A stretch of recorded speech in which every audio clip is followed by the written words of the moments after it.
This story begins with the Tournament of Power, where all the universes fought for their own existence. Universe 7 had won, and therefore will survive.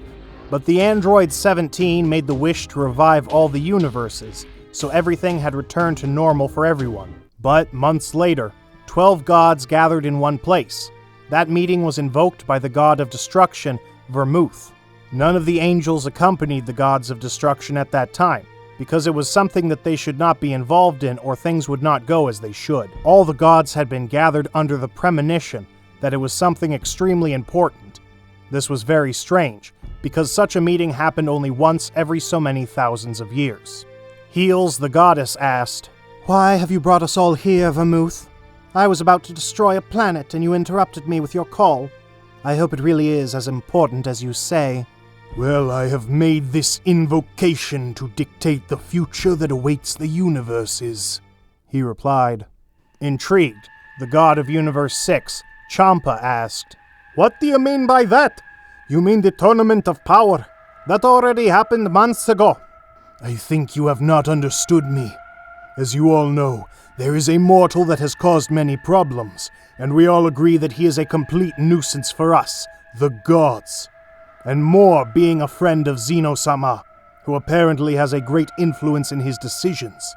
Because of that mortal, almost all of us were eliminated. It was going to be the end of our history. And only by the whim of a sayan. That's ridiculous."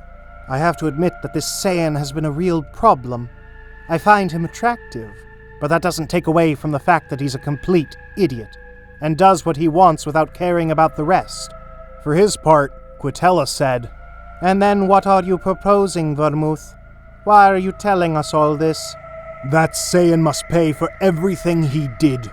We should eliminate him, but unfortunately we can't, because of the same problem that he is Zeno-sama's friend. And if he finds out, he is capable of erasing us all, no matter what. That's why we must attack where it hurts him the most. At the end of the day, Zeno-sama only cares about Goku's life. He wouldn't care if something happens to someone close to him." "But what are you saying, Vermouth? You say we cannot kill him, but you imply that we should make him suffer. That's very far-fetched of you. And besides, how are we supposed to make him suffer?" "This is the part I wanted to get to. It's simple. We'll kill someone he cares a lot about. We'll take that stupid happy face off. I can't wait to see that idiot's face." "But remember, there is also another Saiyan from that universe. What shall we do with him?" "Well, this Saiyan is not really a problem. Although it would not be a good idea to kill him. He can be useful to us in the future." Beerus would hear this and say, "I don't agree with what they say, but I know that they are right. I will have them both train with Whis for that time on my planet." "Well, then who do we kill?" said Champa in a serious tone. Beerus knew what might hurt Goku a lot, and said, "His wife, Chi-Chi, and his sons, Gohan and Goten. Their deaths would destroy him." "Perfect. Then we'll kill them. He will suffer like he made us suffer with the Saiyan tournament," Vermouth said with a smile. After that, a few days would pass. Goku and Vegeta were training on the planet of Beerus. Whis was teaching him some techniques related to the control of Ultra Instinct. Goku asked Whis why Beerus was not on his planet, and Whis told him that Zeno-sama had requested his presence. Whis said this without knowing it was a lie. Some time would pass and Goku would decide to go to Earth, while Vegeta preferred to stay training with Whis. So the Kaioshin would take him to his planet. Goku went home and knocked on the door, yawned and said, "Oh, I'm very tired. Chi-Chi, I hope you have prepared me a lot of food." Goku noticed that his wife did not respond and said, "Chi-Chi, are you there?" Again, Goku received no response, so he slammed the door and said nervously, "I'm sorry, Chi-Chi. It's just that you didn't open the door, and I can't wait to eat." But suddenly Goku looked down at the ground and would see Chi-Chi lying there with blood all over her body, her eyes completely white. Goku would touch Chi-Chi's chest to see if she had a pulse, and realized there was no sign of life in her. "It can't be. Who the hell did this? Damn it! Why didn't anyone protect her? I really need to know who did this. I swear he will pay for this, and I will kill him! Suddenly, Goku felt someone touch his leg, and he got into a fighting pose to attack.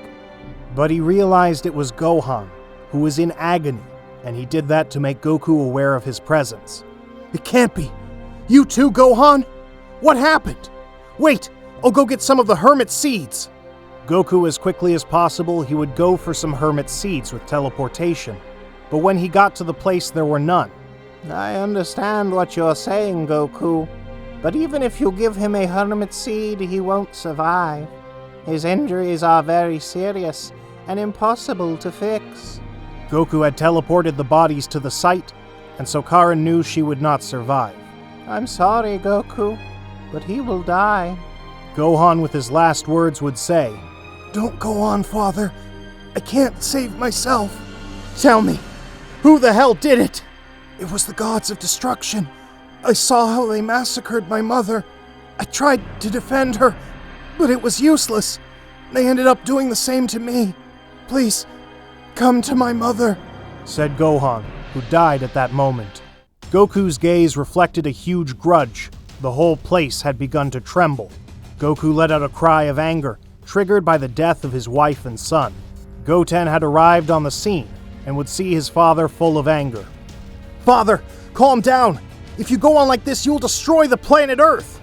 Goten was calm despite what happened, as Gohan at the time of intervening had told Goten to flee the place, lest he suffer the same fate.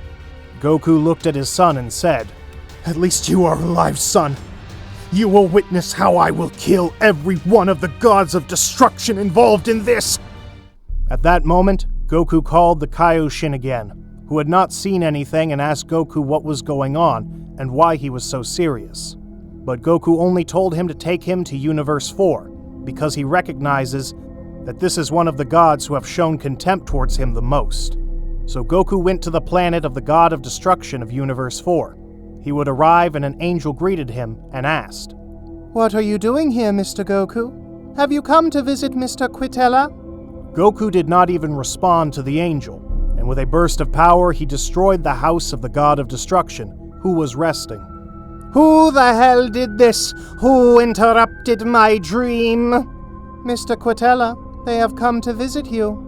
Quitella would look Goku in the eyes, realizing the coldness in them. I see. You've already noticed what happened, Saiyan. That's probably why you're here. Quitella told the angel to leave the planet, so that the angel would not know the reason for Goku's visit, as it could be harmful. I knew you would come, Saiyan. But tell me, did you come to talk, or to die? You look like you want to fight a god of destruction. Don't be stupid, Saiyan. Your attitude confirms that you had something to do with their death. You will have to pay for what you did, damn God, and the other gods will follow. You are a mere mortal who has only attained the power of the gods. Do you think that is enough to kill me? How naive are you? Goku would activate the Ultra Instinct, which he had mastered thanks to Whis, and would launch himself to attack Quitilla, punching him and making him fly a few meters, impacting with a tree. Goku at extreme speed would reach him and grab him by the neck to kill him, but the god began to laugh. What a fool! You thought your power would match that of a god! Quitilla would grab Goku's arm and throw him to the ground. Damn it! He's too strong, that damn god! For a moment, I thought I could beat him. But despite my efforts, it is impossible. It doesn't matter. That stupid man killed my family, and I'm going to avenge them! Goku would again attack him, this time from behind, but the god didn't even flinch to move. Quitilla just laughed at the Saiyan. How I will enjoy this! He grabbed him by the head and dragged him on the ground. He also grabbed the Saiyan's legs, fracturing them completely. The god wouldn't stop hitting Goku. He was slaughtering him. Goku wouldn't stop dripping blood. Damn mortal! Your mistake was to come to this planet. I already have an excuse to kill you. You attacked me first. Sino-sama will no longer have any reason to eliminate me. This is the end of you, Saiyan. The god Quitilla was preparing a Hakai, but Goku remembered something and teleported to the Kaioshin of Universe 4. The Kaioshin asked him why he was on that planet, and saw Goku all hurt and bleeding. What happened to you? What are you doing here, mortal? Goku just looked him coldly in the eyes and said, Sorry, but this is necessary. At that moment, Goku eliminated the Kaioshin, thus ending the life of the god Quitilla. Goku would go to Quitilla's planet and realize that Quitilla had disintegrated. I see. So if it worked, then the secret of how to kill a god wasn't a lie. At that moment, the angel arrived and asked Goku what happened. Goku only told him that he deserved it, but would not mention the reasons. The angel didn't seem to mind the death of the Quitilla god, and said to Goku, Well, then if you killed him, you must be his replacement, Saiyan. Wait, what do you say?